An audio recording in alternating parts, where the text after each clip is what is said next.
The following program is brought to you by PodcastOne Sportsnet. This episode of the Steve Austin Show is sponsored in part by DDP Yoga. Hey man, working hundreds of matches over the years, it's no surprise that my buddy Diamond Dallas Page's body has taken its share of bumps and bruises. And hey man, he knows all about the wear and tear because he did it for a long ass time. The ring will kick your ass. And his DDP Yoga fitness system was specifically designed to burn fat, reduce pain, and heal from injuries. Dallas has been doing the DDPY program for years, and it makes sense to me because of all the factors that are involved with it. DDPY is a kick-ass cardio workout. It will dramatically increase your flexibility. It will strengthen your core like never before, all with minimal joint impact. You can download the DDP Yoga Now app to have Dallas with you on the go. The DDP Yoga Now app has everything you need. It'll track your weight, all your workouts, how many calories burned, and Dallas himself sets you up for weekly success by giving you an easy schedule to follow that includes his tips for success. Hey, take it from Dallas. The dude made a living beating up his body and invented a workout system to heal his body. He's somewhat of an expert, in my opinion. If you're more old school and prefer DVDs over the DDPY app, they have the DVDs. But when you buy the DVDs, you still receive 3 months free on the DDPY app to try it out.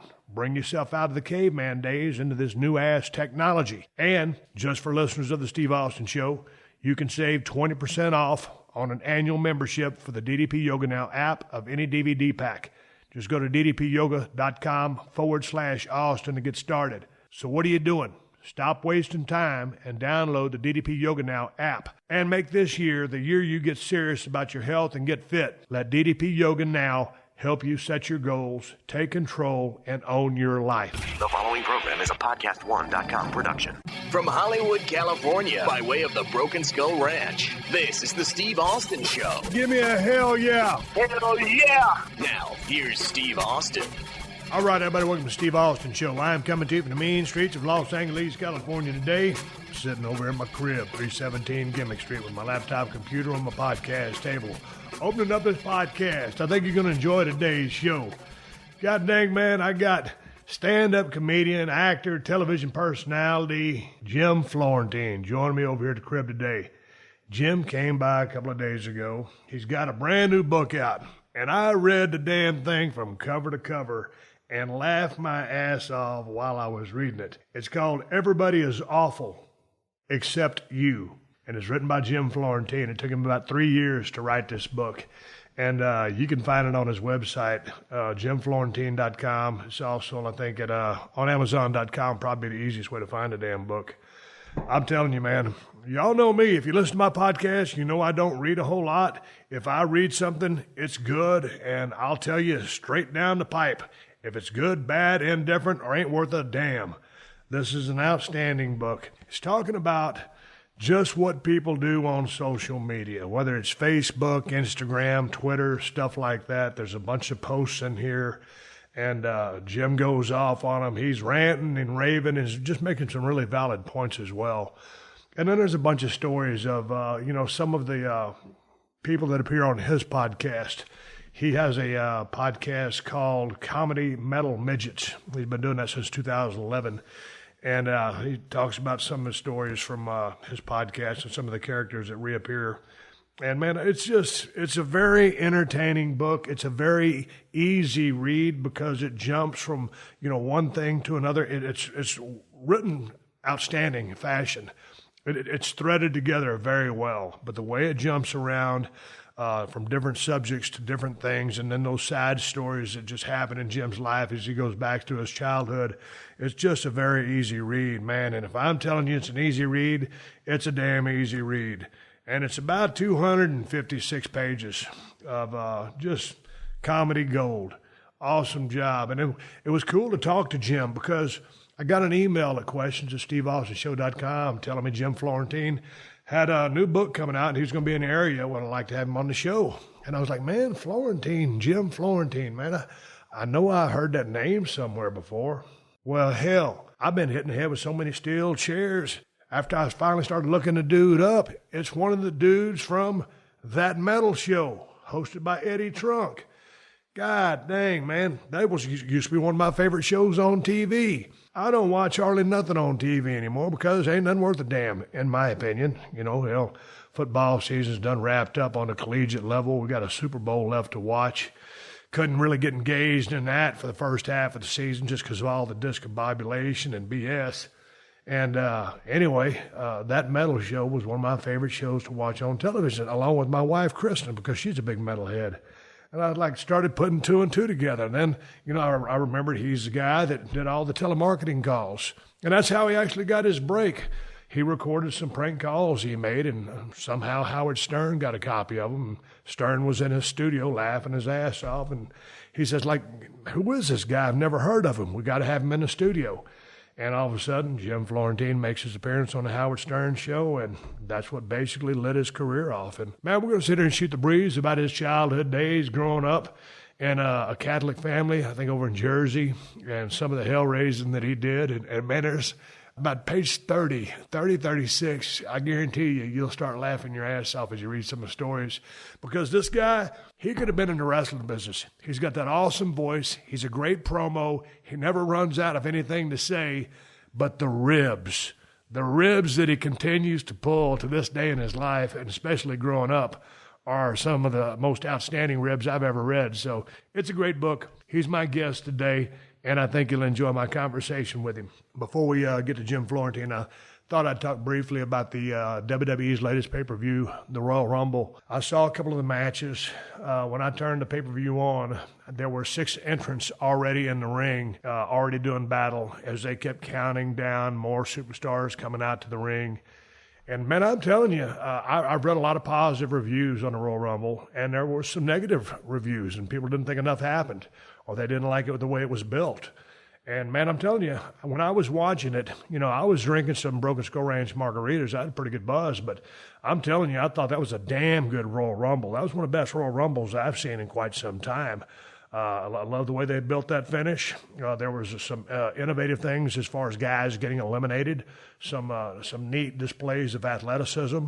You're always going to have, you know, a little bit of the guys, you know, just kind of trying to tip another guy over the top rope. Well, you're going to get that in any Royal Rumble because, man, that's just kind of the way it goes. But I thought the pacing, some of the movement, the story, the final 4 going into the final 2, Shinsuke versus Roman, and then boom, boom, boom, just after some good stuff. You know, when he just, Shinsuke tossed Roman right over the top rope like a piece of trash. And, you know, that was a great win for Shinsuke and a great effort and a great job by Roman because, man, when they went to that final 4, nobody knew, you know, everybody kind of thought what was going to happen, but I don't think anybody expected what was going to happen happened. And so everything that I saw, it was a damn good Royal Rumble. So congrats to all the guys that participated because I really thought it was really, really good. And then, you know, started off the first ever women's Royal Rumble. And, man, the women kicked ass, too. Kind of started off with a little bit of wrestling there in the beginning. And finally, you know, when it was all said and done, Asuka, well, I always pronounce her name wrong, Asuka. Anyway, I got a chance to meet her backstage at Raw 25. She's an awesome talent, just super talent. And I'll tell you what, the women put on a good show. That was a damn good Royal Rumble match. And you got to think, man, it was the first ever women's Royal Rumble. Man, see Trish Stratus make a comeback. Tori Wilson did some good action. Lita was in there. All the damn women kicked ass. So more good eliminations in this. And then, boy, at the very end, here comes Ronda Rousey. It was interesting when Ronda came out because I knew she was going to come out, but for her to come out and just be in the ring with those 2 champions and Asuka and point at that WrestleMania sign, because I think, wasn't it Charlotte and Alexa Bliss were in the ring along with Asuka. Here comes Ronda Rousey, and just point at the WrestleMania, you know, signage.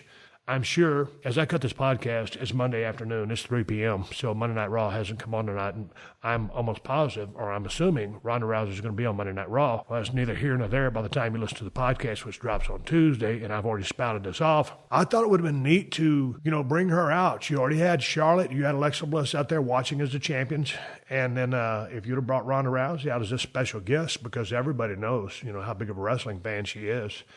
And I'm looking forward to seeing whatever they have planned for in WrestleMania. But I just didn't understand pointing at that signage. And so I thought that might have been a little bit awkward. And, I thought Asuka should have had her moment. I hate to say the word moment because people use it in such a cliche fashion as it pertains to the wrestling business these days. But, maybe Asuka should have a little bit more attention as far as the end of that goes. But nonetheless, the star power that Ronda Rousey brings to the WWE is big time. She is a huge star. I've enjoyed watching her MMA career. She was a legit, awesome badass. And she's just...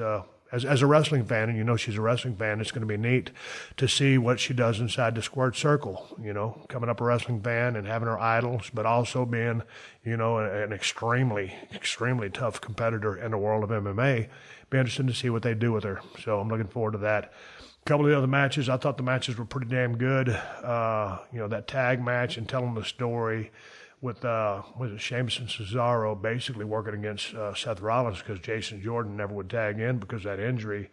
I love that storyline, and I thought Seth Rollins did a hell of a job working that match against two guys, and those two guys did a good job of mixing it up. But just with that Jason Jordan tagging in, tagging back out, selling that headbutt where they ran him into the turnstile thing, the turnbuckle holder. I don't know where they're going with this, but it was a good performance of acting, and I'm intrigued because I want to see where the story goes, see what Seth does out of this. He's probably going to be pretty pissed off about what his partner was up to. Jason Jordan continues to do a good job at doing what he's doing. He's getting to eat, and it's very interesting to watch this guy because he's all in. But I thought the event was a good event. Whatever you thought, send me your thoughts and opinions to questions@steveaustonshow.com. I'm still trying to go through all my Raw 25 emails that you guys sent in. There's a couple hundred of them. So I'm trying to get through those so I can, do a little bit more due diligence before I talk about that. I'm probably going to study the Royal Rumble and watch it with a notepad in my hand and maybe take some notes and maybe break down the Royal Rumble as I saw it because I believe the event lasted about 60 minutes, close to 60 minutes, and study it a little bit longer and watch because Royal Rumbles are a real hard match to work, and so they can be a real cluster just as far as timing and just arranging them. So, but I thought the guys did a damn good job, and the women did an awesome job because that's the first Royal Rumble. I mean, I'm sure they've been in battle royals before and house shows and stuff like that, and maybe some stuff on television. But man, to go out there and for that to be the first Royal Rumble done by the women, they kicked ass, bottom line.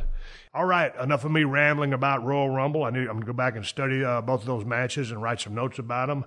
Oh, and one last note before we get to my conversation with Jim Florentine. Stay tuned. Coming up this Thursday, I talked to a good friend of mine, one of my brothers from the road who I have a whole lot of respect for, who's had a hellacious career and is still in his career, also touring with his rock band Fozzy. He's a best-selling author, a badass pro wrestler, a musician, and he's one of the hardest-working guys I know. Y2J, Chris Jericho, is my guest on the Steve Austin Show coming up this Thursday. Check out Chris and me shooting the breeze and talking about everything under the sun, especially pro wrestling. Chris Jericho coming to the Thursday show. Anyway, my guest today is comedian, author, funny sumbitch, Jim Florentine. He wrote the book, Everybody's Awful. He's coming up. Hi, this is Ben Domenech, the host of the Federalist Radio Hour. We're a daily show coming to you 5 days a week from Washington, D.C., where we interview our nation's top journalists, politicians, authors, chefs, economists, entertainers, and more. If you're looking for a contrarian discussion on news, politics, or culture, give us a listen and subscribe at PodcastOne.com, the new Podcast One app, or at Apple Podcasts. This is the Steve Austin Show. All right, I'm sitting here at 317 Gimmick Street. That's what I call the studio here, Jim. Jim Florentine sitting in front of me just wrote a book. Everybody is awful except you. Hey, welcome to the crib. How are you? Absolutely, man. It's an honor to meet you. Everybody knows on my show, dude, I'm ADD like a mug. Can't read shit. I read a book the other day because it was a real good book, and I cracked this thing open. I finally got it. I was talking to your publicist about coming over. You're making rounds, creating awareness for the book. I said, man, Jim's coming. I said, I got to read the book. This is the perfect book, first of all, because I agree with about every single page in there. Right. And for a guy like me, he's got a short attention span. If it ain't good, I'll throw it out the window. Because this thing jumps around so much, I mean, it's consistent and it delivers a message. but with the odd story of every now and then, Gary from Florida or whatever about some other stuff that you guys are involved in, the way it jumps around and the way you get back to delivering the message.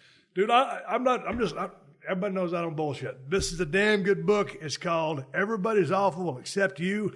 I highly suggest you read the sumbitch because it's that good. Thank you, man. No, I made it where you could just open the book at any page and read something funny, pretty much. You know what I mean? It's basically about social media and everyone bragging or doing whatever. Just awful, like a lot of with Facebook posts and people looking for attention, that kind of stuff. And I just break them down. They're actual posts that I found that my fans have sent in, and I basically put it in a book form and just tear them down what they're really talking about, you know. I know. Whether it's the bragging stuff or the sympathy stuff or this, that, or the nonsensical stuff, or do you even have a life stuff, or like people living on Facebook rather than actually living their lives? Yeah, it's ridiculous. Documenting everything. Now, the new thing now is when people, like a family member dies, like a grandmother or father, they'll document the whole thing with pictures. Them in the bed at the hospital right before they die. Then when they die, and they're taking a picture next to the dead body, and then we're at the wake, they take a picture. It's amazing. And then they're at the funeral, and then the coffin going in the ground. I'm like, oh, you got to be kidding me. Dude, you live on the Eastern Seaboard, right? Yeah. Where? New Jersey. New Jersey. Okay, one thing that chaps my ass, I mean, it kind of goes along with a lot of stuff. How are you these days out here in Los Angeles? Man, the weather's great today. And you see all these people, and half of them that are driving, they're texting on their phones, and you can see on their eye line, if you look in the rearview mirror, you know they're looking down, or they're trying to kayfabe, as we say in the business, trying to hide the fact of what they're doing. Or they're just blatant about it. They got the damn thing right in front of their face. Or if the person riding shotgun, anybody that's riding shotgun, they're looking at their phone. What is up with that? Does that not drive you crazy? Absolutely. It's like, what is on there that's so important that you're going to miss? You know what I mean? Like, let's say it is, I don't know, you know, some kind of incident that goes down. You know, there's a hostage situation in Orlando, Florida, where a guy's got 100 people. If you don't find out for 10 more minutes, does that make a difference? Like, if you find out 10 minutes later, are you missing out? Are you breaking news? Are you CNN breaking news? It's insane, but, you know, it's tough. Like, as a comic and even with wrestling and stuff, you got to compete with your phone now. Like, there's so much information on that phone that people just they get bored quick because there's so much, they could do so much on that little object instead of just looking forward and just being in the moment. There's one thing I want to ask you a couple of wrestling questions because I was surprised to see two references come up about pro wrestling in the book. Something I had no idea this guy was a wrestling fan. And like I was talking to Jim out there in the driveway, I was like, God dang, man, when your publicist started, sending me emails, I was like, a guy named Jim Florentine's got a book. It sounds cool. He's a comedian. I didn't put two and two together to realize that you were the dude from That Metal Show. It's one of my favorite TV shows that there was because I don't watch shit on TV because half the stuff on TV ain't worth watching. If it ain't NFL, if it ain't MMA, if it ain't WWF, it ain't worth watching. That's one of my favorite shows. Yeah, man. I was thinking, I'm like, I bet he likes metal. I'm sure he's watched That Metal Show before I was coming over here. Yeah, we haven't been on for 2 years. The show was I know on. what but happened. we got canceled. We were on for 7 years. We did 140 episodes. Dude, that's awesome. That's a good I know. run. That's a great run. So that's why I know when you get a TV show, eventually it's going to end. You just ride it out as long as it's almost like hooking up with a hot chick that's way out of your league. You know eventually it's going to end. You know what I mean? But you just ride it as long as I can. And like when she breaks up, you're like, okay, look, I shouldn't even been there to begin with. You walk away happy because you know the wheels are going to fall off to begin with. It's going to fall off. I shouldn't even be here. And if it does last forever, you're always happy. Every year they go, we're going to do another season. I'm like, that's amazing. I felt like we're tricking them. Well, I know. I just the old, hey, we're going to do another season. That's what they say right after you finish the season, and then it hangs in the balance. Of course, a bunch of people get behind some walls, and then they make the ultimate decision. Yeah. So you never really know. You never know. They talk all that shit, but whether it comes to fruition or not remains to be seen. I got to ask you a question. Going into something like That Metal Show, because I know you're a big metalhead. So, what kind of research did you do before doing a show that's so cool? Because it's a lot of guys that were in the wrestling business, or like as a touring stand-up comedian, they'll say, oh, man, it's just, I can't believe I get paid to do this. That all sounds good, but at the end of the day, it's work and it's what you do to put food in your mouth. So like something like That Metal Show sounds like, dude, that'd be the greatest job in the world. But there's a business aspect of it, but you've got to deliver on as far as, hey, man, what do you want to ask these guys? You flying by the seat of your pants? I know you grew up a metalhead. Are you doing research before the show to prep? Not at all, because I as a kid at 12 years, I had two older brothers. They got me into pro wrestling and heavy metal. So that was my whole childhood growing up, and making prank phone calls, which I get a TV show later on Crank Yankers too. But so they're 5 years older than me. They're just cranking heavy metal constantly. So I'm in the backseat of the car. We're driving around. They're playing Black Sabbath. They're playing AC/DC, Judas Priest. So I had no choice but to like that music. So I've been a metal. So when I get a chance to be on the show, I'm like, well, I don't even do research. I've been wanting to ask Lars from Metallica this question for 20 years. Yeah. You know, Tony Iommi from Black Sabbath comes on. I'm like, oh my God, this is amazing. So it was a dream come true job. So what's happening to? Was there ever any animosity between you guys, any kind of political stuff, or hey man, I ain't getting enough mic time, or how that worked? I mean, you know, Eddie's kind of hosting the show, and you guys are there kicking in. Y'all all had your parts. I mean, how did you get? It's kind of like, you know, a rock and roll band, whether there's 3, 4 of them, or even more than that. But what it's like the Eagles, for example. Jesus Christ, one of the greatest bands of all time. It got so much animosity when they decide the hell freezes over. Right. They're all for flying on private jets to go to the gig to make some money. What did you do to create, or was there any animosity on the set? Not at all. Eddie was the lead singer. I had no problem. Let him be the lead singer. I was the bass player. Yeah. I got no problem. I'm playing bass. I'm smiling. I'm getting paid. This is all good. You know, Eddie, it was Eddie's gig. You know, Eddie was working for VH1 at the time. He goes, hey, I want to, and we were going on his radio show in New York, me and Don Jameson. He goes, I'm going to pitch a show, like a heavy metal talk show. And he pitched it to VH1. He was already working there. I go, okay, we'll let you do a pilot episode. So he had all the contacts. He was in the business for 30 years. Me and Don were comics, listening to Eddie's show and being friends with him and stuff. So he knew we knew the music. He wanted guys that actually knew, and he knew we knew it. And he went in there, and he got us the show, and we were the sidekicks. And it was like, no, I have no problem taking a back seat. I open for big comics all the time. Like I open for Andrew Dice Clay. I open for, you know, Artie Lang. I'm like, yeah, no problem. I'm a headliner, but I'll open for these guys. I just want to hang out with my friends. So there was no, and Eddie had Eddie's been in the business for 30 years, knew all of these guys, so he pretty much booked the show. So they felt comfortable coming on, like a Tony Iommi, Ronnie James Dio before he passed away. Him and Eddie were good friends, so they would come on in a second. Geddy Lee from Rush and Alex came on. Eddie knew him and stuff, so it was great, you know. So I have no problem being a quiet bass player. Man, that guy was like a walking, living, breathing encyclopedia about this stuff. And man, hell, I've been hitting the head with so many damn steel chairs. Chris Jericho told me to tell you hi, by the way. I love Jericho. He told me to tell you hi, said you were coming by. You know, he's kind of like that as well. And he's got his band Fozzy, and he's out there touring. Yeah. But he's got a better memory than I do. And so we were talking about some of my favorite bands growing up. And hell, I was sitting there scratching my head. And if you listen to his podcast, I'm talking to my people out there, and I don't throw out half of the cool-ass bands that I was listening to. It's because I forgot them. So, hell, I forgot half the shit that I remembered. Growing up, your brothers, okay, Zeppelin and all those guys, I didn't really get into Zeppelin. I mean, I dug, you know, like their hits, but I wasn't like a Zepp head. So who were some of your big bands for you coming I was more of a Black Sabbath guy. Gotcha. Like, you had to choose between Zeppelin and Sabbath. I was Sabbath. It was almost like the Rolling Stones and the Beatles. Yep. Like in that generation. So, you know, you choose one or the other. So I was more of a Sabbath guy. And then, you know, when the 80s came, I grew my hair long, just like everybody else, and I wanted to be a band. I just didn't have the talent, but I was in the scene. I was DJing, and then I started doing comedy. So, you know, and the hair metal and all those bands, it was an amazing time. And, dude, that's kind of the era that I'm still stuck in is, and I always kind of, hair bands kind of defines that era. It's just like the Attitude Era kind of defines or explains the time period when I was in the business. But, man, dudes were rocking mullets way before the hair bands. Maybe it was just the hairspray, but everybody had big hair. But the hair bands, and some people these days say, man, I was kind of like back into the, you know, stuff in the 80s, and they go, all the hair bands. I'm like, yeah, you could say that, but it's almost an insult to the dudes that was rocking the music. They're just in the hairband period. No, I know. It almost sounds lame. It does. I mean, because they were super talented. All, you know, damn right, and working their asses off. Phenomenal guitar players, all great musicians in the bands. But, you know, if you want to, you could say the 80s bands too. So, I mean, maybe it's a little derogatory, but that's how That's how, you wouldn't put a band like Motorhead in with the hair bands. No. You wouldn't put Metallica in.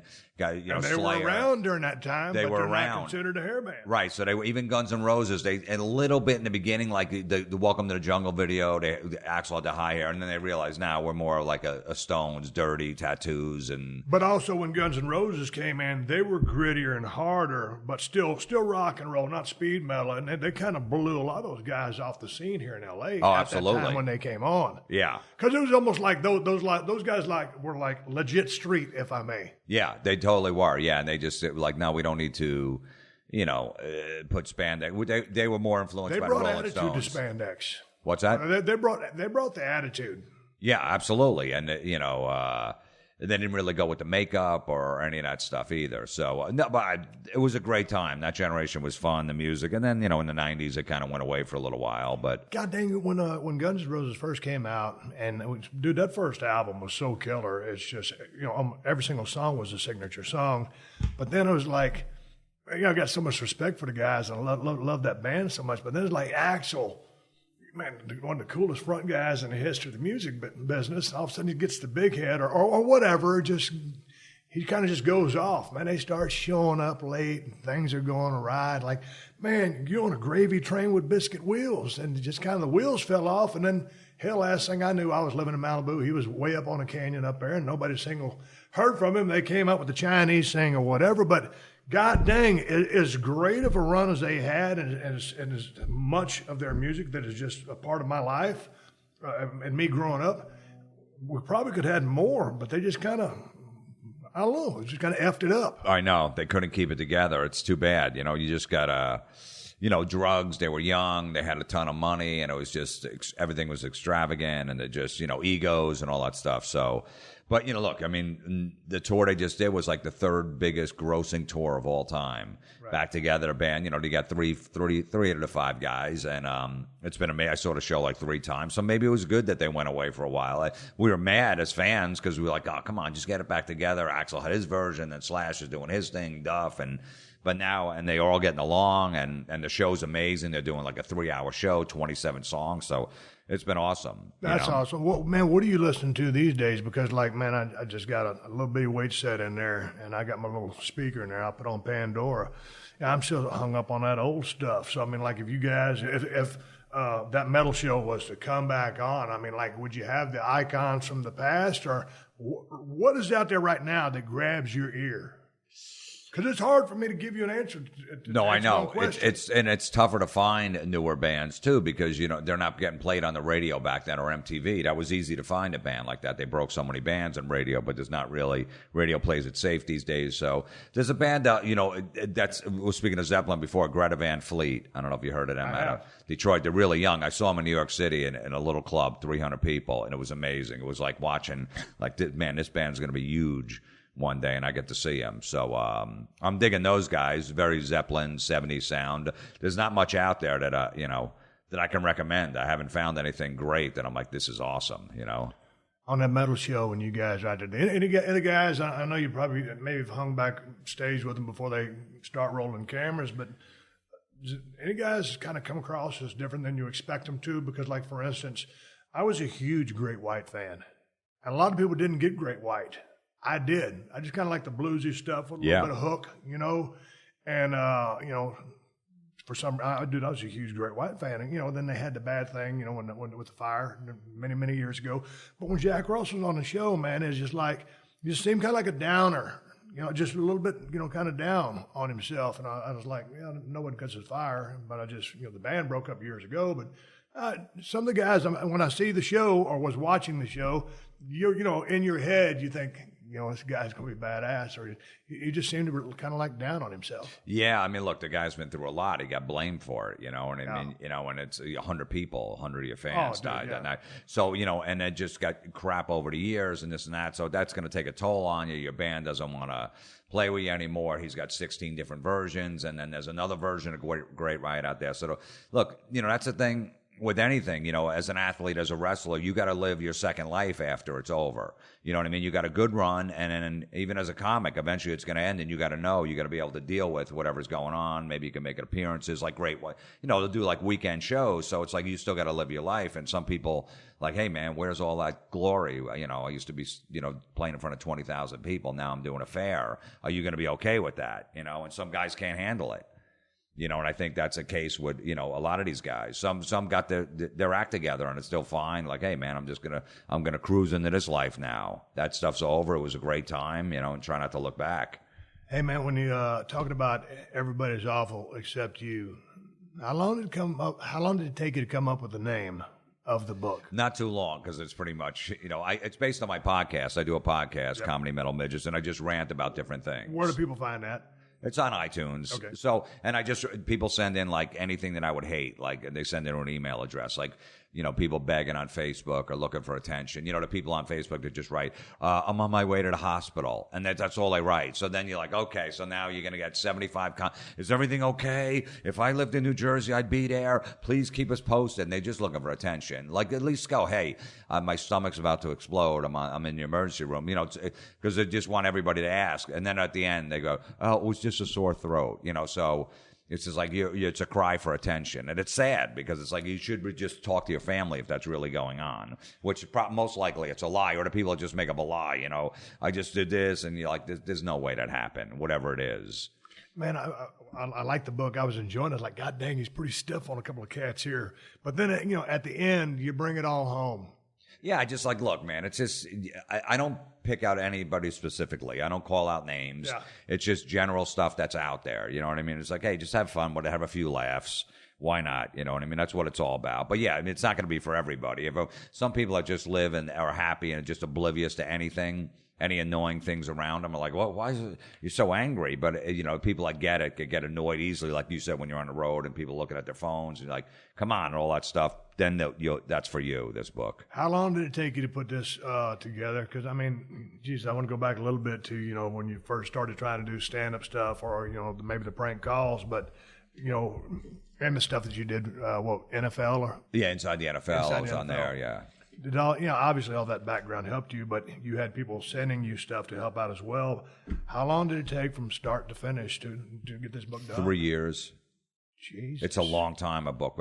You know, just the process of a book, getting it together, getting a book deal, you know, putting a proposal out there. And then, you know, this stuff was transcribed from my podcast. So then I had to cut it down, cut the words down to make it in book form. Then I sent it to a book editor. He cuts it. He puts it this way. I send it back and forth. And then once you're done with it, it's still like a year. You know, you got another year before it even comes out.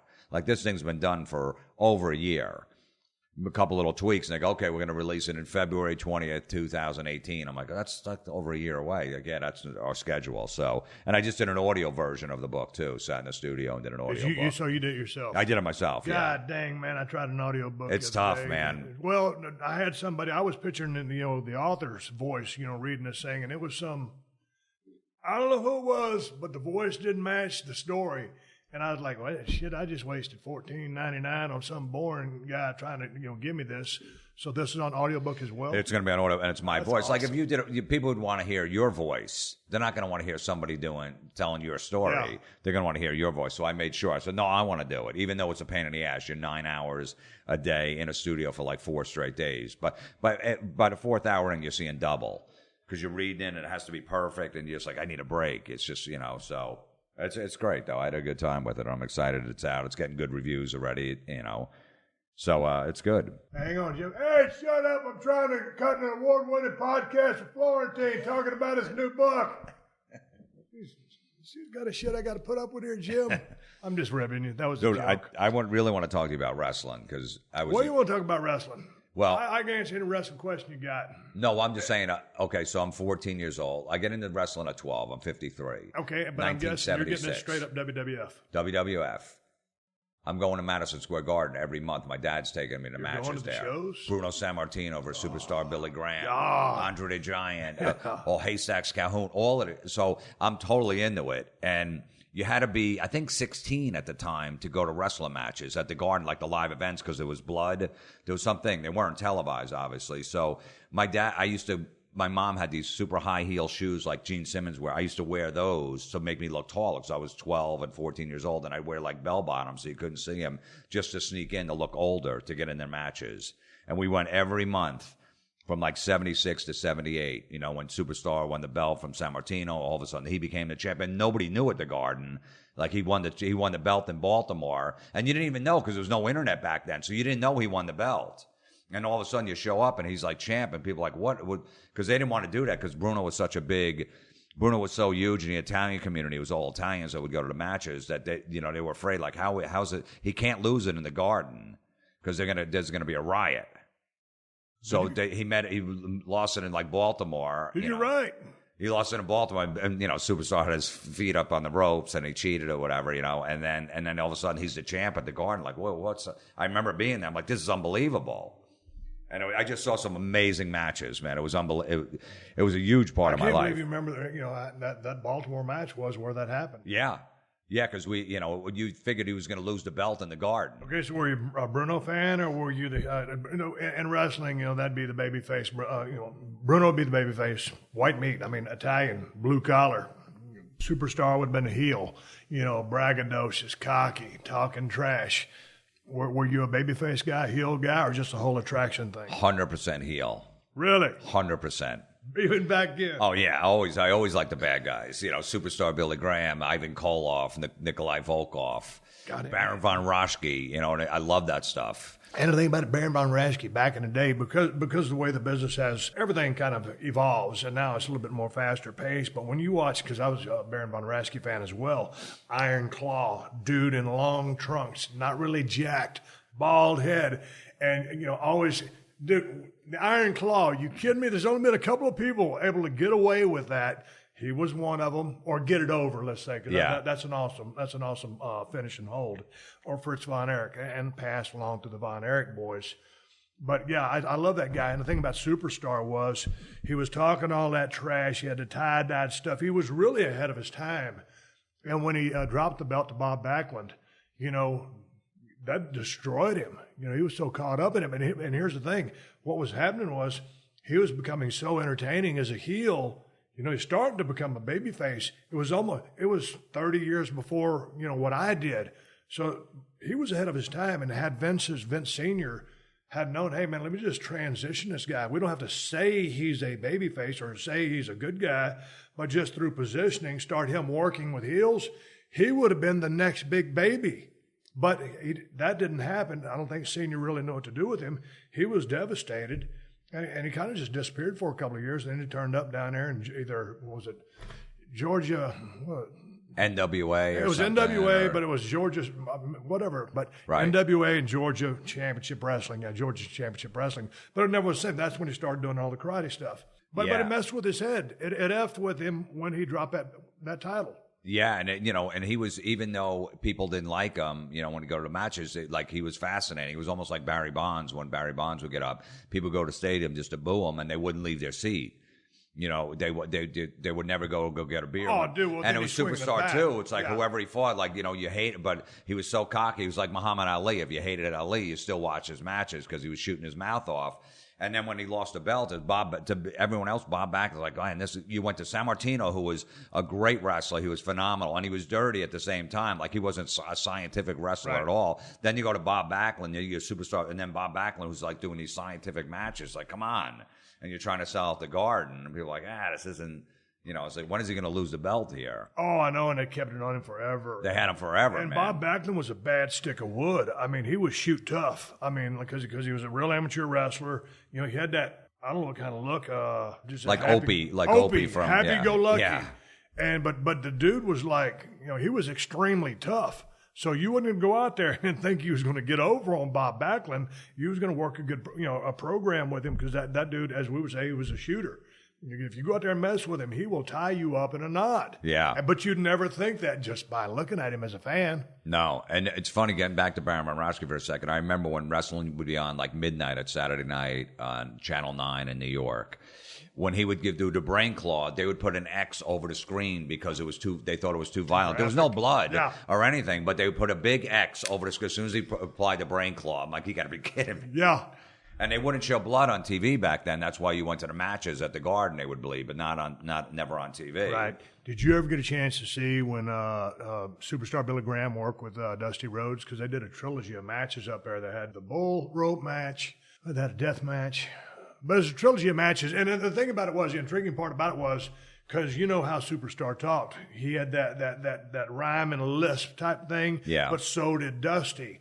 And I think Dusty actually said he got it from Superstar, if I'm not mistaken. But nonetheless, those guys love to work with each other in the ring. And when you watch Superstar, Superstar was not a technician.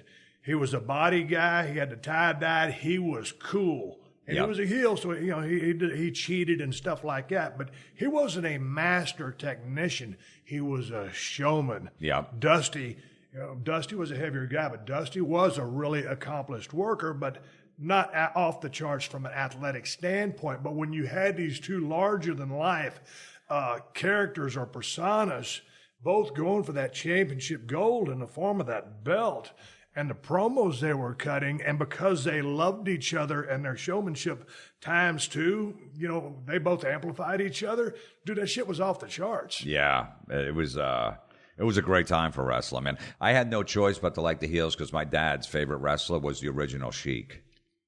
And I went to one match, a steel cage match down in Florida, I think it was, with the original Sheik, and it was insane. Did it scare the hell out of you? The blood was just, it was completely insane. How old were you at that time? Probably 13, 14. He's like, I think we flew to Florida to go see the Sheik. Because my dad's like, you got to see this guy. Because he was never on TV. Exactly. Well, he was up in the Northeast, but if you were down in Florida, right, different television. Yeah, so I don't know where we saw him. It was down in Florida somewhere, and we went to a steel cage match. I forget who but it was like, that guy was insane. And the thing about it was, because, we're the same age, and I grew up in South Texas, and wrestling was very regional back in the day. So, what was on television up there wasn't down here.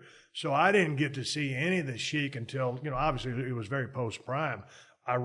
He also owned the territory of that Detroit area, so I recognize him as being the legend that he was, and he drew legitimate money. But I was thinking, man, the Sheik, man, this big-ass, badass, violent, he wasn't a big dude. No. He lived and breathed the character, always had a blade, and there was always a lot of blood. But there was guys I was talking to just the other day on my podcast. I mean, someone was up there, and they were in the dressing room, and young in the business, and this is obviously many years ago, but, going to meet the Sheik, they were petrified because they thought the man out there in the ring was the same dude backstage. Yeah. When you're living that gimmick and you scare the shit out of people in the dressing room, you're probably going to put asses in the seats as well. Yeah, you did. Absolutely.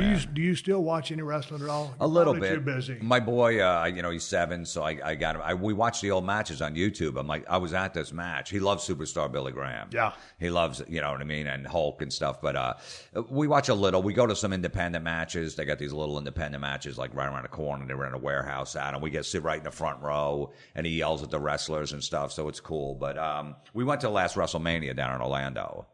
You did? Yeah. How was it? It was good. I'll tell you, man, the first match was Vince's son, Shane. That was one of the best matches. It was. He's a good friend of mine, and he's going to put everything on the line because he wants to go out there and deliver, because that's what you do. But I like the fact that, first of all, I like the match, and they caught the crowd early. But the hard thing working against them was they was working in broad daylight. Because remember when the show started, it was light, and then it started getting dark. When it starts getting dark, the atmosphere starts getting on a little bit more. A bad thing about working in those big stadiums is it happened to us in Ford Field.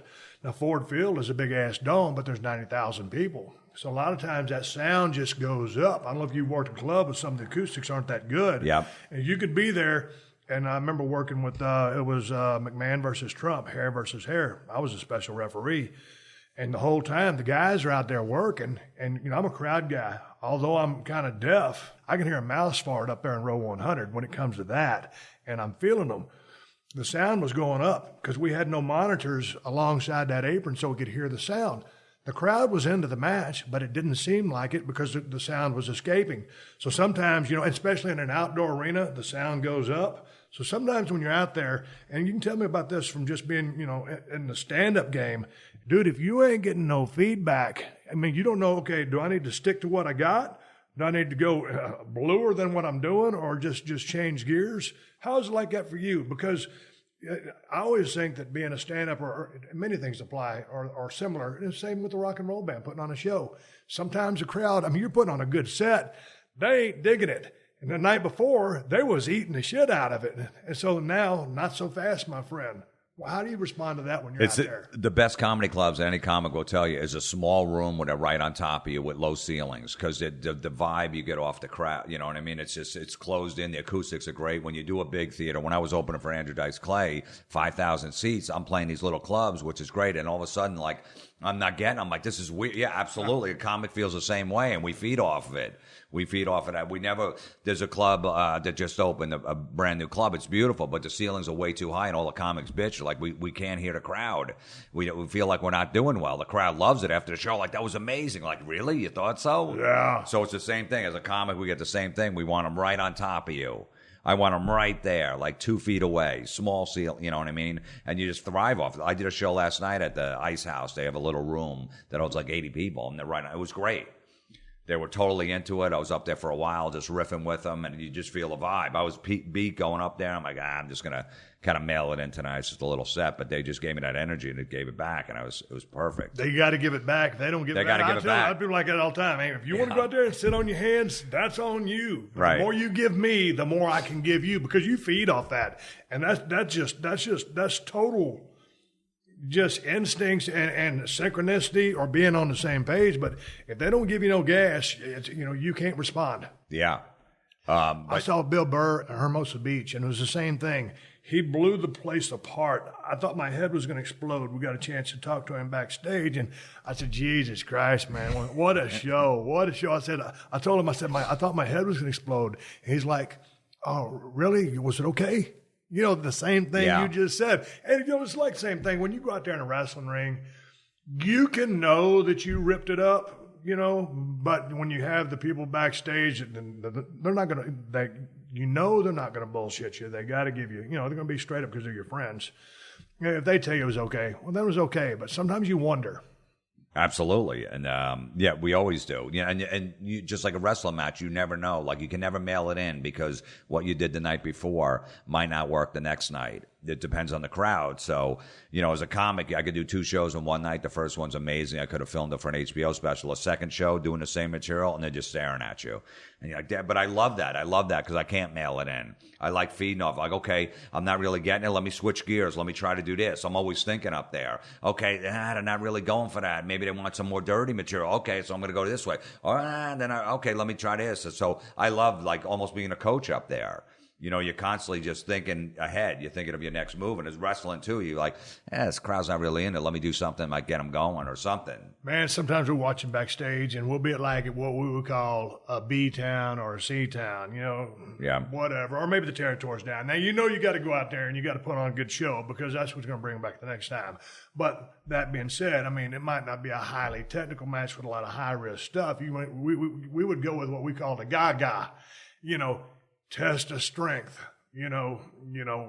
work that for a little bit, or just, the old, yay boo routine, whatever. Yeah. You work the Gaga, but you still want to give them their money's worth. Yeah. When you said a while ago, 5 minutes ago, you said, hey man, you just, at that gig last night, you were just kind of riffing. When you say riffing, what do you mean? Are you just freelancing, making shit up on as you go, or are you sticking with the tried and true routine? A little bit of both. I'm going in the crowd. I'm kind of riffing. I'm seeing what's going on there. So that's where I'll come up with a lot of my material. Sometimes just going in the crowd. There was a couple that was only dating like 4 months. So I'm like, oh, how's that going? I go, so what'd you get her for Christmas? Because that was your first Christmas together. You got to come up with some good stuff. Because, all the girlfriends are going to go, what'd he get you? What'd your new boyfriend get you? I go, you just can't come and go, hey, I got you a sweater. You know what I mean? I go, so you got to come up with, and then you got Valentine's Day coming in 6 weeks. What are you going to do there? You can't just go, hey, I got you a card and some flowers at the supermarket. If you guys a date, you got to have a whole dinner. I'm fascinated by that, I am too, because I've been married 14 years. It's changed. Me and my wife we spent in Nevada with my brother-in-law. So I told her straight up, because her birthday's the day after mine. 3 days later is our anniversary, and then 4 days later it's Christmas, right? So it all happens in one thing. And I told my wife, I said, listen, and we've been doing this quite some time. I said, I know you probably got me a card or whatever. I said, we've been busy doing all this other stuff. I said, I didn't get you nothing. I'm telling you straight up, because I don't want you to surprise me. And she told me 10 times, she goes, Steve, I promise you, I didn't get you nothing. She wasn't lying. She got me nothing. She got you nothing. Which is cool. Perfect. So this is the question I want to ask you. Were you, like, as you're giving advice or someone asks for some advice or the couple in the crowd, where do you stand on that first Christmas present or that first birthday present? Because it's certainly changed as I've gotten older from when I was younger, because back in those days, I think, hey, well, it's the first Christmas present. I got to get her something halfway cool, right? These days, not so much. Yeah, well, I was dating this girl for like 3 months, and it was her birthday coming up. And we weren't really like a boyfriend and girlfriend. We're kind of just hanging. So I talked to my girlfriend. She goes, well, don't get her something that's so personal, because then she's going to take it the wrong way and think you guys are a couple. So I got her like a candle holder. She goes, that's impersonal. That's kind of like, hey, you know what I mean? There's no real attachment to that. Right. She's not going to go, cherish that forever. So that's what I got her. And like, so you get advice like that, or if it's going to be like some kind of necklace or a bracelet, then now you're 100% in. Yeah, but I mean, you'd bring in to me. I mean, because you get some chump ass necklace for $15. That's one thing. If you drop 100, that's a pretty good commitment. You don't want to drop 100 on that first Christmas present. Right? Well, I don't. But it also depends, because, like, she's got all her girlfriends in her ear, the married ones, the ones in other relationships. Like, what did he get you? You've been dating him for 4 months, and like, notes. Well, he got me a sweater, and then he got me, sweater's good. Apple TV, and like that's it. You know what I mean? Oh, okay, because Apple TV is practical because y'all watch together. Yeah. And then if things go south, it's like $99.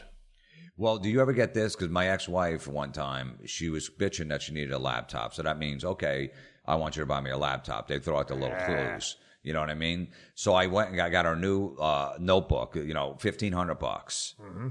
She had a PC, like a shitty PC, whatever. So I get her give it to her for her birthday, right? Because she needed it for work. She's like, oh, it's so slow. I get it to her. She's so excited. A couple weeks later, we have a fight. I'm like, and she's like, you never get me anything anymore.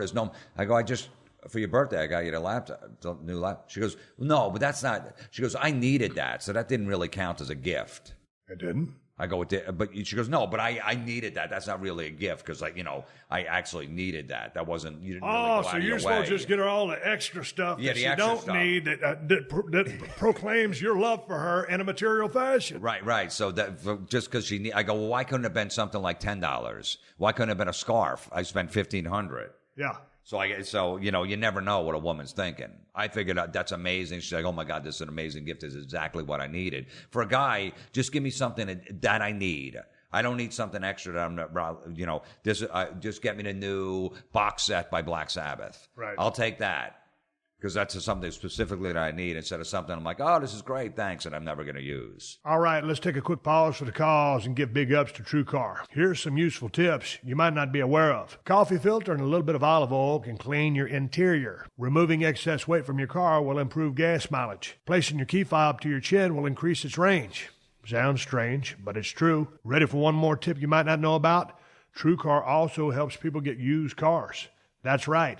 TrueCar ain't just for buying new cars. With their certified dealer network and nationwide inventory of nearly 1 million used cars, you'll enjoy real pricing on actual inventory and a simpler buying experience, whether you buy new or used. And with TrueCar, users can see what others paid, so they know if they're getting a good deal before buying. They're also more likely to enjoy a faster buying experience by connecting with TrueCar certified dealers. When you're ready to buy a new or used car, check out TrueCar and enjoy a more confident car buying experience. Some features not available in all states. You're also going to need car insurance for that new vehicle. Go to geico.com, and in 15 minutes, you could be saving 15% or more on car insurance. That's right. Save hundreds of dollars on car insurance at geico.com. Extra money in your pocket? It may just be the most rewarding thing you do today. Hey, it's Rob Riggle. And Sarah Tiana. And you are listening to Riggle's Pit.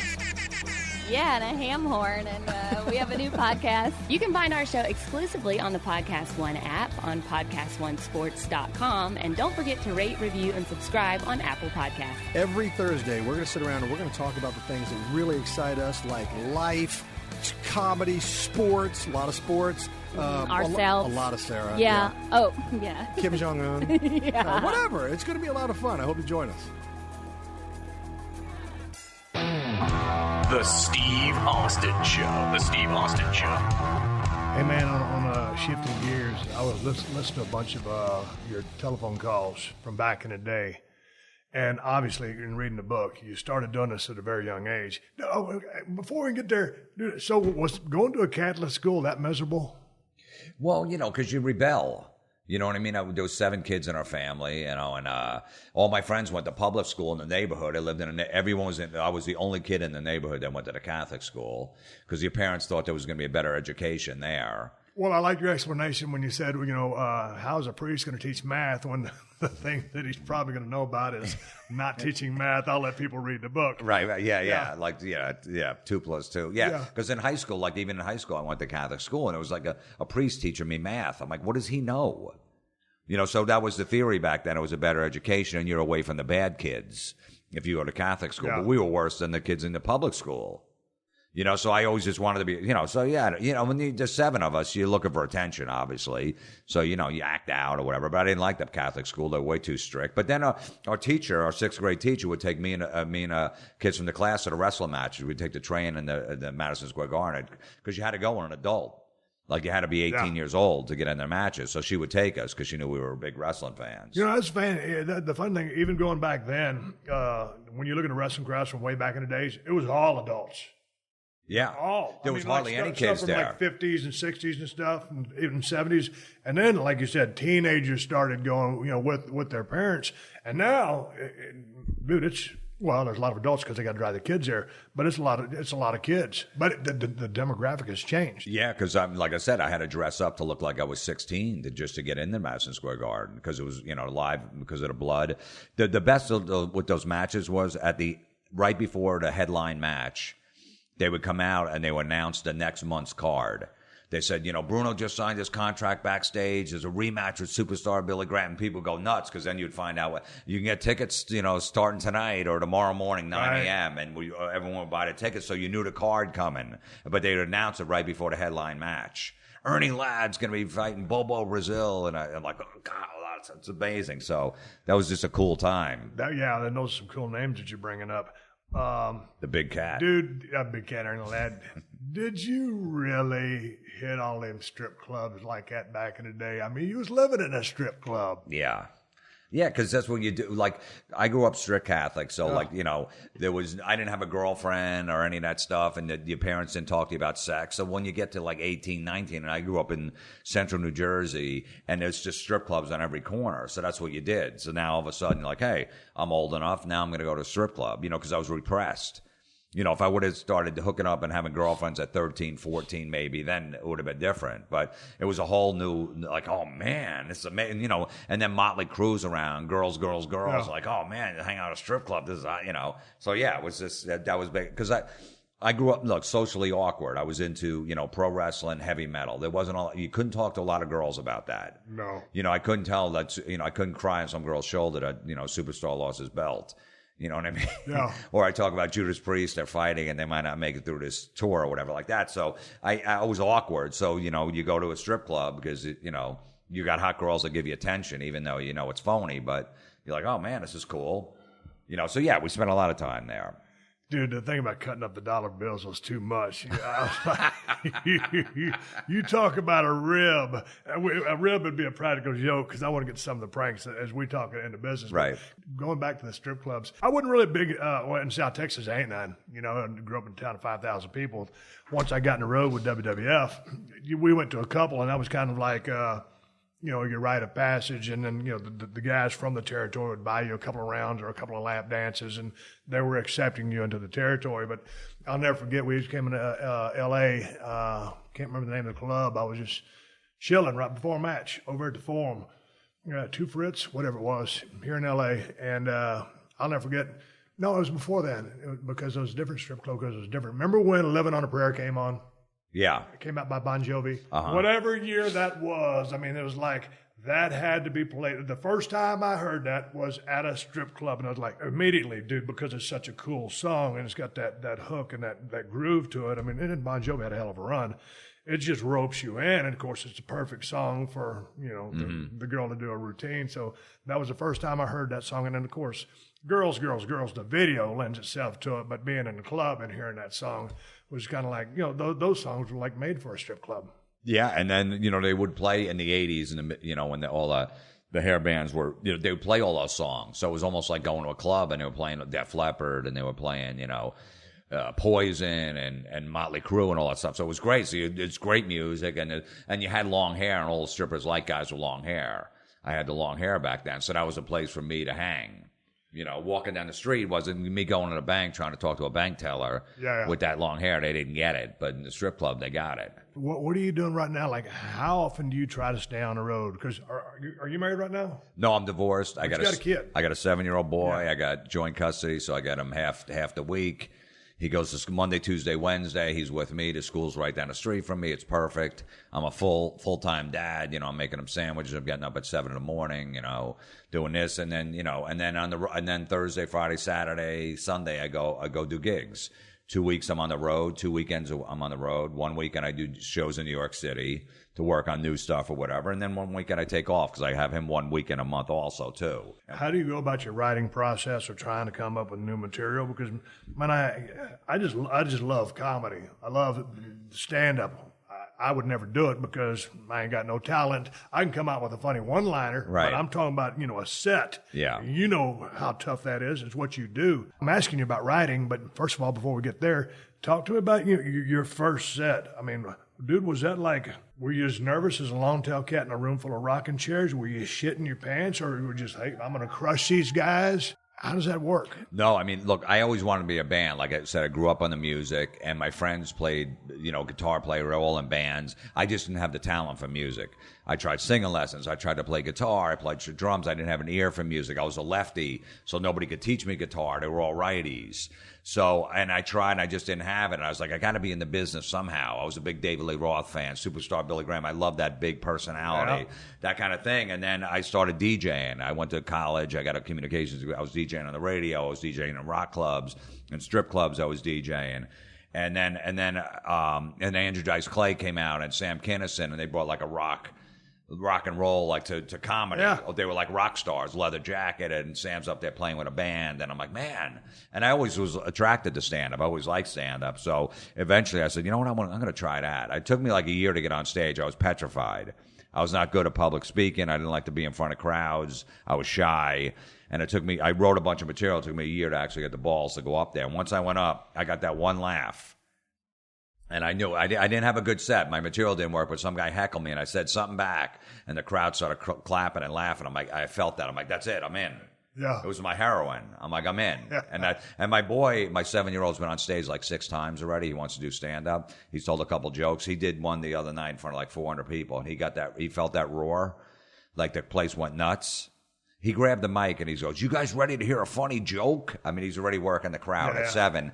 And he got that roar from that crowd. And every night now for the last 3 weeks, Dad, you got a show tonight? Come on, go get a show. Let's go on stage. So he's fully in too.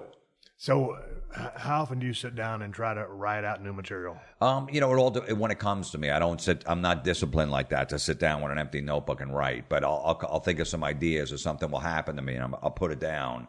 Oh my God, I can work on that. And I try to work on it on stage. I'll have a general outline, and I'll just kind of riff and see where it goes and feel it out. And I get a laugh from it. I go, okay, I can work that. And then I tape every show. So then I go back and I listen to it. I go, maybe I didn't say it right. Let me try this, or I'm missing this, or add something to it. So and I just build it from there. I love building a set. It's almost like a band doing an album.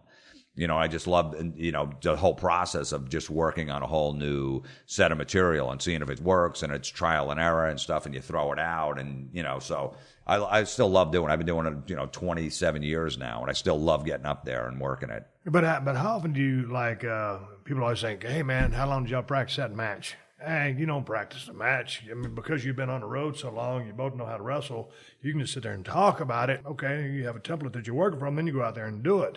All of a sudden, if you're going out there, if you ever get, half the time I stutter, do shit, have a speech impediment, and whatever happens, it's stone cold. I was always in the zone. Yeah. But do you have to rehearse this shit like hundreds of hours at a time? Because I'm watching Bill Burr. We were talking about that a while ago.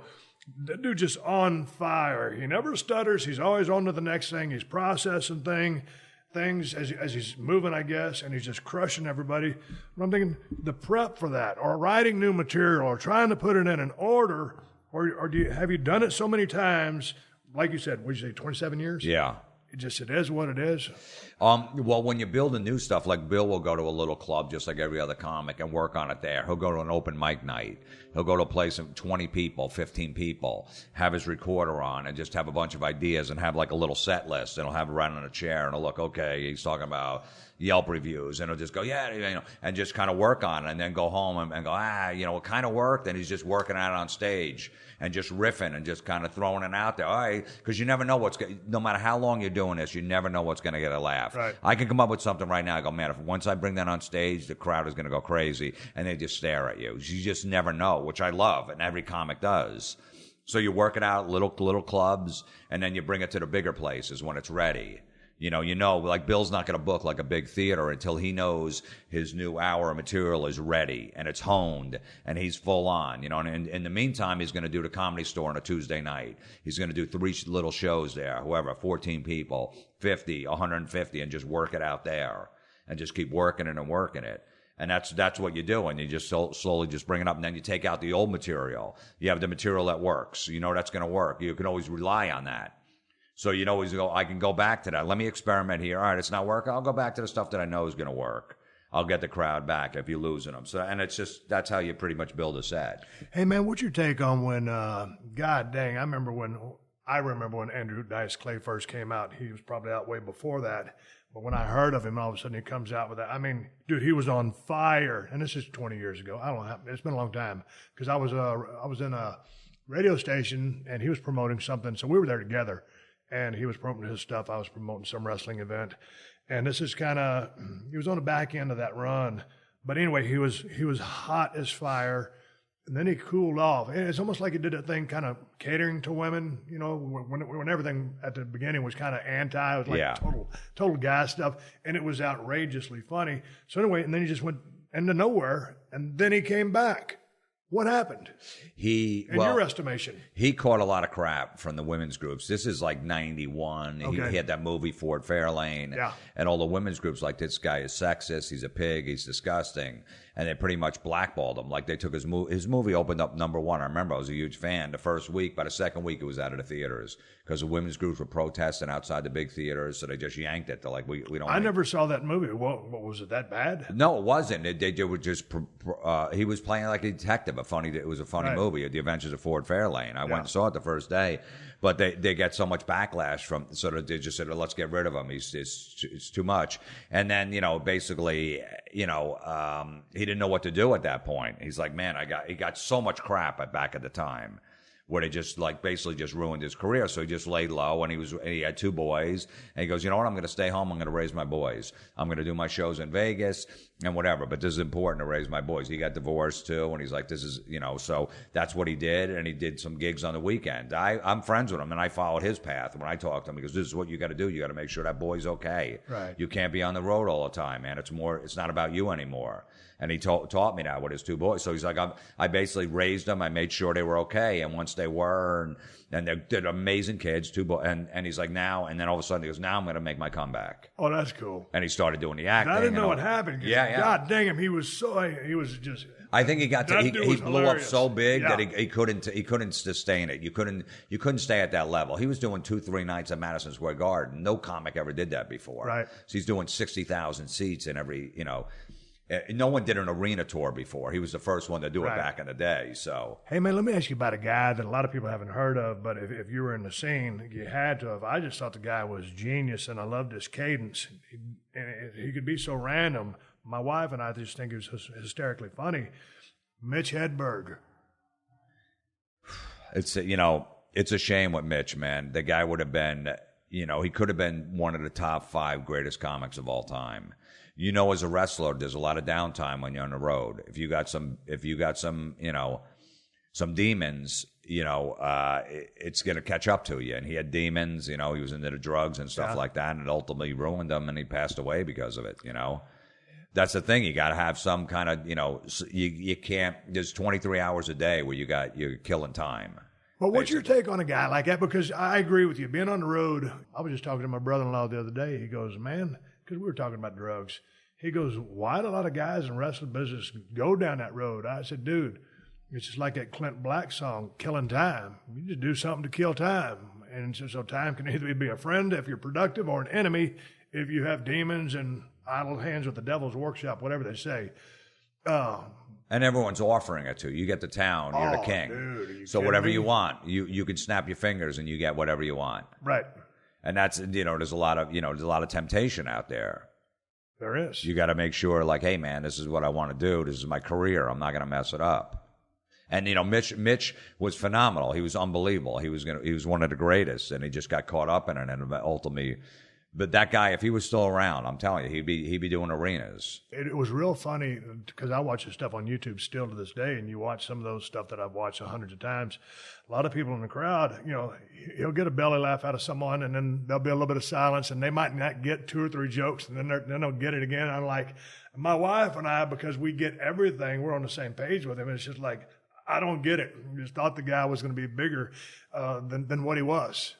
Well, he was on the verge. He was on the verge of breaking, and he ultimately passed away. He was that close, to being a superstar. As a comic or as a stand-up, man, it's funny because Bill Burr seems to be able to get away with a lot of stuff. I mean, the world is so PC these days. I mean, hell, I got to watch my ass on the podcast. There's just certain things that you cannot say, and just because of PC.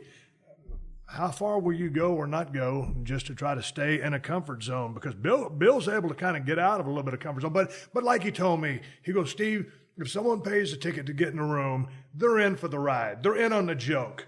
So I guess I'm kind of explaining it there. But just from a perception or performance standpoint, I'll watch what I say on the podcast. There are certain words that aren't racist or whatever, or offensive, but they're buzzwords or hot words that you can't say. I mean, here's a very minor example. You don't say crippled anymore. You don't know a crippled person. You know a handicapped person. That's true. I haven't think about that. That's a very simple word that I'll use, but usually I was hanging out with this crippled dude that you just don't say that. It's a person with a handicap or disability. I mean, and that's a minor thing. But, right. Dude, where do you draw the line? Because, like, what's his name, Jim Jeffries? Yeah. Man, I love that guy. Right. But, I mean, dude, if you're a super religious person, he's the devil. I think he's hilarious. I know. Where do you put the line for Jim Florentine? You don't know. Like, it's changing all the time. Like, if you got something really big to lose, you got to be super careful. So it's funny. I say on stage, I go, look, that metal show got canceled 2 years ago. I got nothing to lose. So I can say, like, what are you going to take away from me? You can't. What are you going to take my podcast? Yeah. I do my podcast. It's my own. Am I going to suspend myself? Yeah. But, when you're in there and you got a TV show, you're like, hey, man, I got to toe the line. Or just, if I want to be rebellious, just know there's going to be repercussions of stuff that you say. As a comic, you always want to push boundaries. Dave Chappelle's last special, he got a lot of crap because he made fun of transgender. And then he came back with another one a year later, and he addressed it, how he got the criticism from it. And he said, hey, I'm sorry if I offended people. And then he did more jokes about it. And they're like, man, he still didn't learn. He's like, hey. And then he told there was a bunch of comics in the back of the room. He goes, hey, you guys need to push the envelope. You guys need to be the voice. Don't kowtow to that. Push envelopes. Go cross the line. That's what we need from you young comics. Do that. Don't play it safe when you're up there. People need us comics to do that. And, look, you take the criticism. Like Bill says, hey, you're coming to see me. You know what Bill Burr's about. Right. And this is what I'm going to do. If you're offended, you probably should have did some research. Everybody can do research on somebody. You'll get that. But, like, if I do a second show at an improv in Pittsburgh and I can't sell it out, they're going to give away free tickets. So people go, oh, I got a free ticket. I'll go see this guy. I don't know who he's about. And then they get in like, whoa. Oh, man. I'm like, well, sorry. I go, you don't go to a movie not knowing what it's about. You don't go a movie and walk in and it's a romantic comedy. Like, I don't like romantic comedies. I'm like, well, you probably should have looked it up. Yeah. So you can look up any other comic and stay. But I don't worry about that stuff. I'm like, people, you never know I was talking about my divorce on stage a couple of years ago. And women would come up to the show. She goes, you ruined my night. I'm going through a divorce and you brought it up. And I'm like, how did I know? How did I know that you were going through your divorce? You know what I mean? Like, you don't know what's going to offend somebody or set them off. You just do it, Was it tough for you to joke about the divorce? Yeah, it took me a while. Like, I felt, I knew I was going to, as a comic, as a comedian, that's gold. You go through something tragic in your life, if you can make that funny, that's always the goal. Like, all right, how can I make this funny? So it takes a little while. And once you're over it and, your mind's a little clear, then you try to figure out how, like Richard Pryor back in the day, talking about how he burned himself and smoking crack and this and that. And it's like, he made it funny. You were almost crying for him. And then he made jokes about it. Like, that's, every comic wants to do that. Yeah. I mean, that guy, he was one of my favorites of all time. What were your thoughts on well, obviously he was a genius, George Carlin. Carlin was amazing. I loved it. I loved his later stuff, like when he got super angry. Right. And I loved that stuff, man. The guy was amazing. I mean, just a wordsmith and just can find any phrase and do 10 minutes on it. And he was amazing. But sometimes I could listen to George Carlin and think, hey, man, this guy ought to run for president. I wish he was alive the today, common man. sense Like the that he stuff, had. all the stuff that's gone over the last 10 years, the George Bush era, Obama and Trump and stuff like that. He'd be on fire with that stuff. Hey, man, I'm real bad. I don't listen to my own podcast. I don't listen to any other podcasts. Talk to me about your podcast and how you prep for it and how often drops and where people can find it. I do it every Monday. It's called Comedy Metal Midgets. It's up on iTunes. I just rant about different stuff. I have an email address. I say, if you see any bad Facebook posts you think I would hate, or new slang words, right. People using slang words, or if you see some stupid, like bad Yelp reviews, I'm doing that. Like people, go out to Applebee's and they give it 1 star on Yelp. It's like, what did you think? You were in Applebee's. Yeah. The chicken's probably going to be a little rubbery. You know what I mean? Yeah. Like, I make fun of that. Like that. It was a special night for me and my husband. We went to the Applebee's because we had a Groupon. I'm like, oh, there you go, right off the bat. You're probably not going to have a special night at Applebee's. Just know going in. This is, being on the road. Like, all right, I'd rather have a nice steak, but this place is right next to my hotel. I'm just going to eat here. Yeah. I'd really rather not, but just, I always say you're having another meal in a little while. Just hang in there. It's going to be okay. So I just basically do rants on my podcast. It's every Monday, and people seem to enjoy it. It's about an hour show. About an hour. I do an hour. I do it right in my house. I got a little Zoom recorder. I could do it on the road in my hotel room, wherever. And there's a million things out there to make fun of. Dude, I got my The awful inspirational quotes is another one. People send me in the inspirational quotes that people post every day. Dude, enough about the inspirational quotes. I mean, to further your right. conversation, I'm just like, man, I'm with you. Right. And reading the book, it's like, and then people got to spout all this stuff off, and it's like okay, just too much. If all this stuff is out there, everyone's posting this inspirational quotes all the time, how come the world isn't better? How come everyone's not in a better place in life? If you're posting all over the place, everyone's reading it every day. Amazing. Well, how come your life's not amazing? How come you haven't turned the corner? It's all BS. Here's a question. Now that you wrote the book, everybody is awful except you, and I loved it. Are you on Facebook? Yeah, because as someone in the business, you have to. I just use it as a promotional tool. Copy. I don't bitch about the weather in New Jersey in January. Or say, hey, I'm going down to eat a restaurant. Yeah. Hey, I'm not going to take a picture of my, my steak. Yeah. You know what I mean? I'm going to a restaurant. I'm going there to eat. So I make fun of that, like in the book and on my podcast about how, But it is a necessary tool. It is a necessary tool. Absolutely, it is. You know what I mean? So I do that, but I don't put my personal life on there. I don't say, hey, I took my kid to the park. Look at the pictures. I'm an amazing dad. Because that's all you're doing. You're bragging. Like, right. Hey, I'm amazing. Look what I did. Yeah, I have a kid. I have to take care of him. I know. Yeah. Hey, we've been talking for a little bit over an hour. I can talk to you all day. I'm going to ask you a question. Going back to the days when you were working in construction or deconstruction, because you was really part of the tear-out crew. Yeah. Because you weren't really handy at building things. Right. And so the dude was working in the bathroom. What's his name? Was that Johnny? No, that was Vinny, my friend Vinny. Yeah. Vinny. And you pulled a couple of ribs on him because at that one club you was doing your routine and there was some ice cubes. But on the particular time I'm talking about, he was working in the bathroom that was hotter than blazes.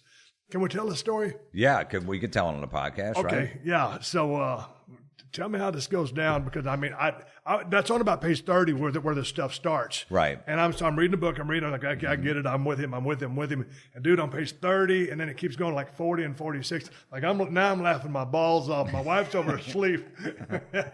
I'm laying over and I'm heaving. You can see my damn. I don't have a six pack. My drum going up and down, and I have to wipe the tears out of my eyes. But just the scenario, it was hotter than blazes. Tell that story. So my brother used to buy these old fixer-up houses. houses. So it's the middle of summer. The place is completely trashed. We go in there, rip everything out, fix it up. So we go in there. It's a summer. It's 100 degrees. The first day I'm in there, it's me and a bunch of crew.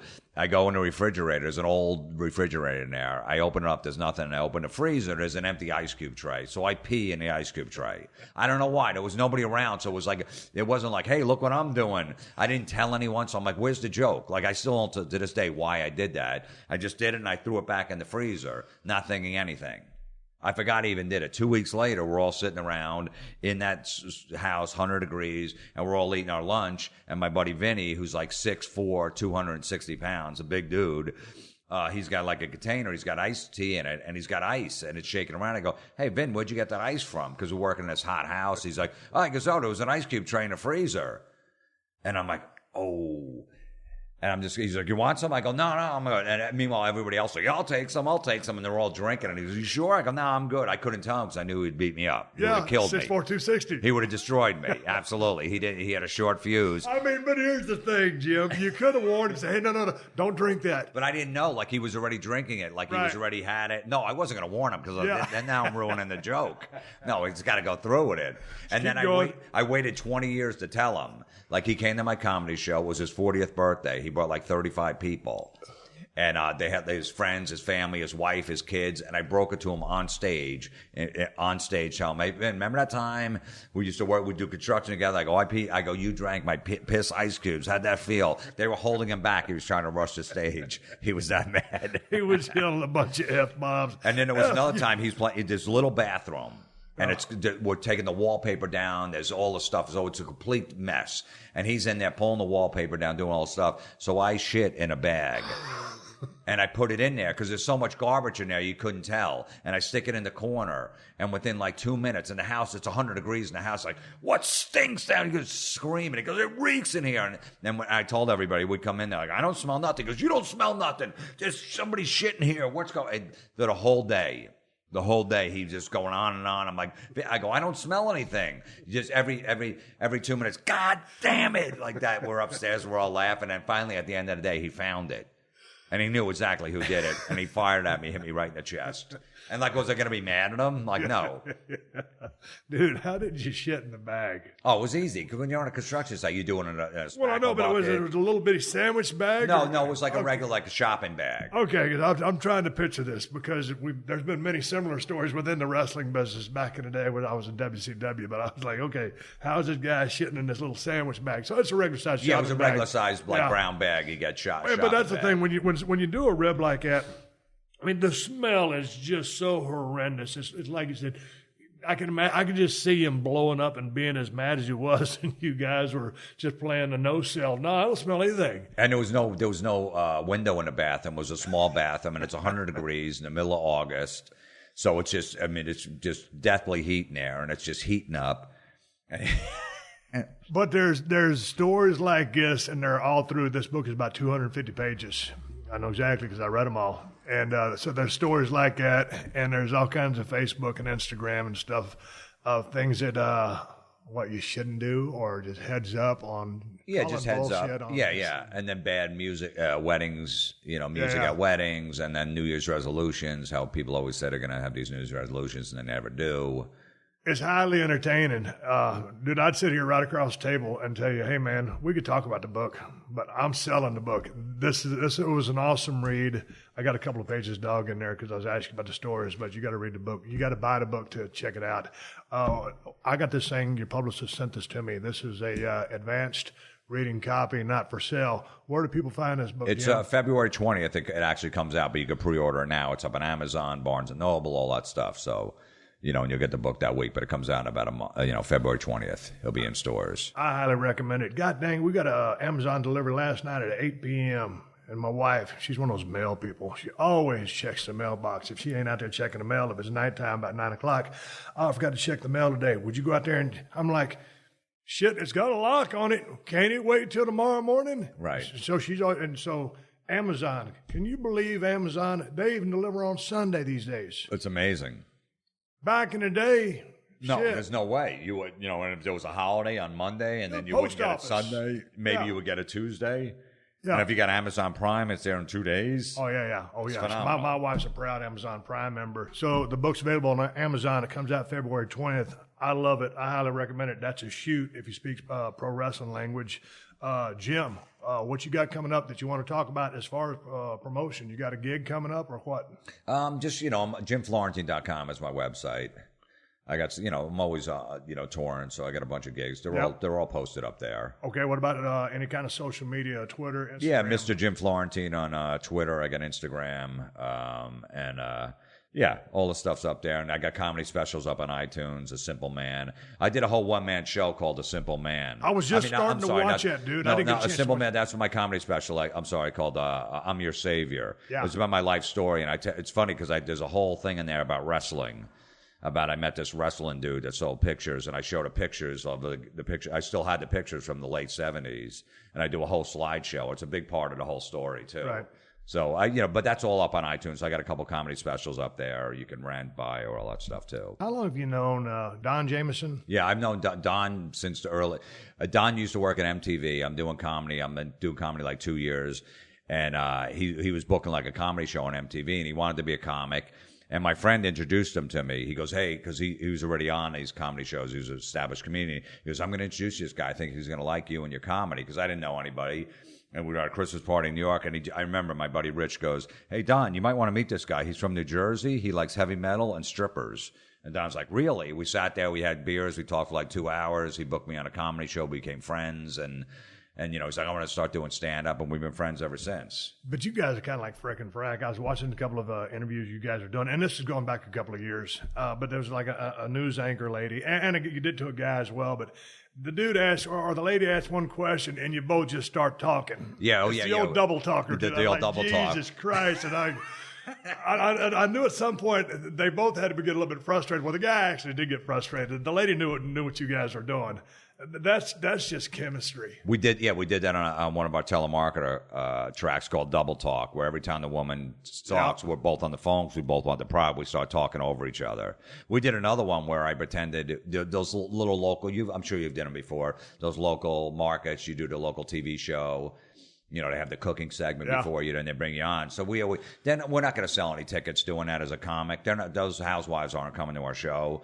So we just always mess with them. So me and Don went on one, and I pretended like I said, yeah, I'm getting married. My fiance, Don's my best friend, and then Don breaks it to her that he slept with my fiance on the air, and the guy's like, okay, well, these guys will be at the comedy club. I go, no, wait, why would you do that? He goes, I don't know, you were away, and it was this whole thing, like he breaks it on the air that he slept with my fiance. But then to make it better, if it makes you feel better, I wore a condom. Yeah, he goes, if it makes you feel better, I wore a condom. And then he says it didn't last that long.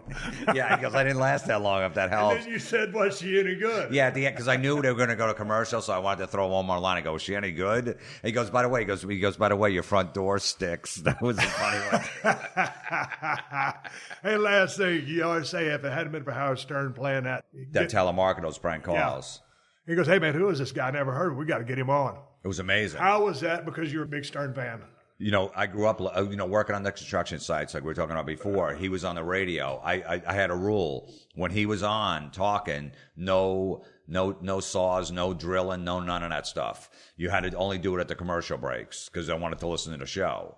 So I was such a fan, and then all of a sudden he starts playing my CD on the air. He's like, we got to get this guy in here. And I'm like, oh my God. And then I'm already doing comedy like 7-8 years. And I go in and I sit on the show, and he takes a liking to me. The guy made my career. It was basically like doing a Tonight Show with Johnny Carson as a comic. He was that big. Absolutely. And he had me in it all the time. He's like, he's amazing. He's a great comic. And I started selling out. My career took off. I got the Crank Yankers gig from doing that show, all that stuff, because Jimmy Kimmel and Carolla heard me on it. So everything in my career, basically, I got from the Howard Stern show. So I've always, the guy was amazing to me. And it's just, a guy like, you find different paths. You don't know who's gonna, maybe it's Comedy Central finds you and says, hey, you're going to be our next host of a TV show or something. But it wasn't that. It was Howard Stern. That was the path. And then that opened up all the doors because everybody listened to him. Absolutely. Everybody in Hollywood listened to him. So it was just an unbelievable audience out there. Me as a comic, I want to perform in front of my crowd. That was my goal. If I can get people to come to see me, I'm good. And that's what, and I'm still at it to this day. It's great.